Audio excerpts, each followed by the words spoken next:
இந்த வீடியோ பதிவு ரொம்ப முக்கியமான ஒரு பதிவு. ஸோ நீங்க பார்க்குறது நீட் பிஜி தமிழ். நான் உங்கள் கார்த்திக். உங்களுக்கு பெய்ட் கவுன்சிலிங் சர்வீசஸ் வேணும் அப்படின்னா கீழே டிஸ்கிரிப்ஷனில் வாட்ஸ்அப் கொடுத்துருக்கேன், டெக்ஸ்ட் பண்ணுங்க. ஆல்ரெடி நிறைய டாக்டர்ஸ் என்ரோல் பண்ணி ஃபாலோ பண்ணுறாங்க. நேற்று வந்து பார்த்தீங்கன்னா இந்த நீட் பிஜியோடைய கேஸ் எல்லாருக்கும் தெரியும்.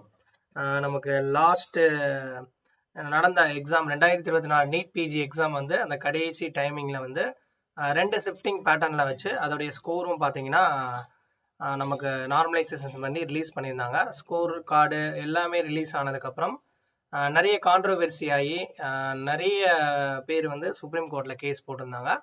அந்த கேஸ் வந்து பார்த்தீங்கன்னா 20ஆம் தேதி வந்து நடத்தினாங்க. அந்த 20ஆம் தேதி நடக்கும்போதே எம்சிசியில் என்ன பண்ணாங்கன்னா அன்அஃபிஷியலாக வந்து ரெஜிஸ்ட்ரேஷன் ஸ்டார்ட் பண்ணிட்டாங்க. ஒரு ஷெடியூல் எதுவுமே போடாமல் ரெஜிஸ்ட்ரேஷன் ஸ்டார்ட் பண்ணி கம்ப்ளீட்டாக முடிச்சிட்டாங்க.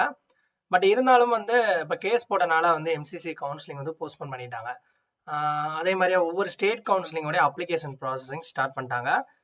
ஆல்ரெடி 2 ஹியரிங் முடிஞ்சு 20ஆம் தேதி ஒரு ஹியரிங் நடந்துச்சு. அதுக்கப்புறம் 27ஆம் தேதி ஒரு ஹியரிங், 2 ஹியரிங் முடிஞ்சு. பட் 2வது ஹியரிங்ல என்ன சொல்லியிருந்தாங்கன்னா சுப்ரீம் கோர்ட்ல நேஷனல் போர்டு அவங்களுக்கு வந்து ஒரு இது மனு அனுப்பிச்சுட்டு எக்ஸ்பிளனேஷன் கேட்டிருந்தாங்க.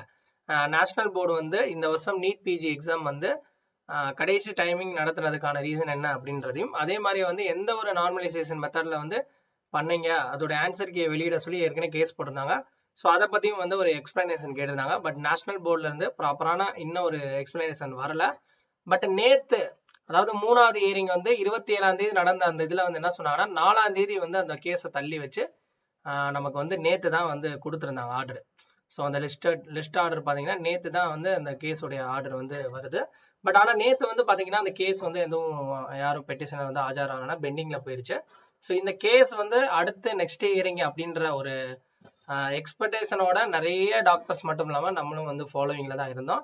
இன்னைக்கு தற்போது இப்போ அப்டேட் பண்ணியிருக்காங்க சுப்ரீம் கோர்ட்டோடைய அந்த இதில் டென்டேட்டிவாக வந்து இந்த கேஸை வந்து 25/10/2024 அன்னைக்கு வந்து தள்ளி வச்சிருக்காங்க. பட் இதுவுமே டென்டேட்டிவாக தான் போட்டிருக்காங்க. பட் நமக்கு கவுன்சிலிங் வந்து ஏற்கனவே வந்து நம்ம லாஸ்ட் மந்தே சொல்லியிருந்தோம் கவுன்சிலிங் வந்து தள்ளி போகும். ஏன்னா நமக்கு கவுன்சிலிங் வந்து தள்ளி தான் போகுன்றதை நான் ஏற்கனவே சொல்லியிருந்தேன். பட் இந்த தடவை என்னன்னா கவுன்சிலிங் நம்ம எப்போ எதிர்பார்க்கலாம் அப்படின்னா கண்டிப்பாக அந்த கேஸ் எப்படி அப்படின்ற தீர்ப்பு வந்து இந்த மந்த் எண்ட் ஆயிரும். ஆல்ரெடி ஏற்கனவே யூஜி கவுன்சிலிங் 3rd ரவுண்ட் போய்க்கிருக்கு. பிஜி கவுன்சிலிங் இந்த கேஸ் போய்க்கிறதுனால இந்த கேஸ் வந்து முடியிருக்கு இந்த மந்த் எண்டோ இல்லை நெக்ஸ்ட் மந்த் ஃபர்ஸ்ட் வீக் கூட ஆகலாம். பட் அதுக்கு முன்னாடி வந்து கவுன்சிலிங் நடத்துவாங்கன்றது சான்சஸ் கிடையாது. பட் ஏன்னா எம்சிசி கவுன்சிலிங் ரவுண்ட் ஒன் முடியாம எந்த ஒரு ஸ்டேட் கவுன்சிலிங் ஸ்டார்ட் பண்ண மாட்டாங்க. ஓகேவா? ஸோ ஃபர்தராக வந்து வேற எந்த ஒரு அப்டேட் வந்தாலும் எம்சிசியில் வந்து நமக்கு நோட்டீஸ் பண்ணுவாங்க. அதை நம்ம வெயிட் பண்ணி தான் பார்க்கணும். ஓகே, தேங்க்ஸ் ஃபார் வாட்சிங் தட். இந்த வீடியோ உங்களுக்கு கண்டிப்பாக ஒரு இன்ஃபர்மேட்டிவாக இருக்கும். நிறைய பேர் ஷேர் பண்ணுங்க. தொடர்ந்து நம்ம சேனல் ஃபாலோ பண்ணிட்டே இருங்க. கவுன்சிலிங் பொறுத்தவரை நமக்கு இன்னும் 2 வாரம்க்கு அப்புறம் தான் நமக்கு 2-3 வாரத்துக்கு அப்புறம் தான் தெரியும். மேக்ஸிமம் நெக்ஸ்ட் மந்த் தான் கவுன்சிலிங் வாய்ப்புகள் இருக்கு.